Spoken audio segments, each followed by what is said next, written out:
എടാ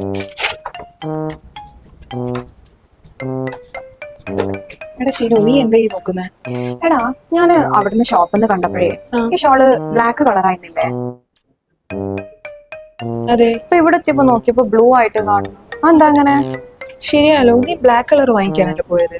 ആ ആ ഇനിയിപ്പോ മാറ്റി കൊടുക്ക, അല്ലാണ്ട് എന്താ ചെയ്യാ? ഇങ്ങനെ ഒരു ഇഷ്യൂ നിങ്ങൾ ഫേസ് ചെയ്തിട്ടുണ്ടോ? ഇതിന്റെ മെയിൻ റീസൺ, നിങ്ങൾ പർച്ചേസ് ചെയ്യാൻ പോകുന്ന ഷോറൂമിൽ CRI റേറ്റിംഗുള്ള ലൈറ്റ് അല്ല ഇൻസ്റ്റാൾ ചെയ്യുന്നത് എന്നുള്ളതിന്റെ കാരണം കൊണ്ടാണ് വരുന്നത്.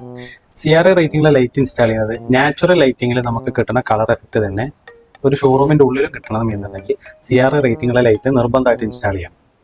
CRI റേറ്റിംഗിലെ ലൈറ്റ് നിങ്ങൾ പർച്ചേസ് ചെയ്യാൻ വേണ്ടി ഒരു ഷോറൂമിലേക്ക് പോയി കഴിഞ്ഞാൽ ചിലപ്പോൾ ആ ഷോറൂമിൽ നിന്ന് CRI റേറ്റിംഗിലെ ലൈറ്റ് ലഭിച്ചോളണം എന്നില്ല. അതായത് CRI റേറ്റിംഗിലെ ലൈറ്റ് വേണം എന്നുള്ളത് നമ്മളുടെ റിക്വയർമെന്റ് ലിസ്റ്റിൽ നിർബന്ധമായിട്ടും വേണം. CRI റേറ്റിംഗിൽ ഏത് റേറ്റിംഗിലുള്ള ലൈറ്റ് ഉപയോഗിക്കണം എന്നുള്ളത് ഒരു പ്രോപ്പർ ലൈറ്റിംഗ് കൺസൾട്ടന്റും കൊണ്ട് സംസാരിച്ചിട്ട് വേണം നമ്മൾ ഇൻസ്റ്റാളേഷൻ നടത്താൻ വേണ്ടിയിട്ട്. അതെ, നിങ്ങൾക്കും ഇതുപോലത്തെ ഇഷ്യൂസ് ഉണ്ടായിട്ടുണ്ടെന്നുണ്ടെങ്കിൽ താഴെ കമന്റ് ചെയ്യുക. കൂടാതെ ഞങ്ങളുടെ പേജ് മറക്കാണ്ട് ഫോളോ ചെയ്യുക, ലൈക്ക് ചെയ്യുക, ഷെയർ ചെയ്യുക. താങ്ക്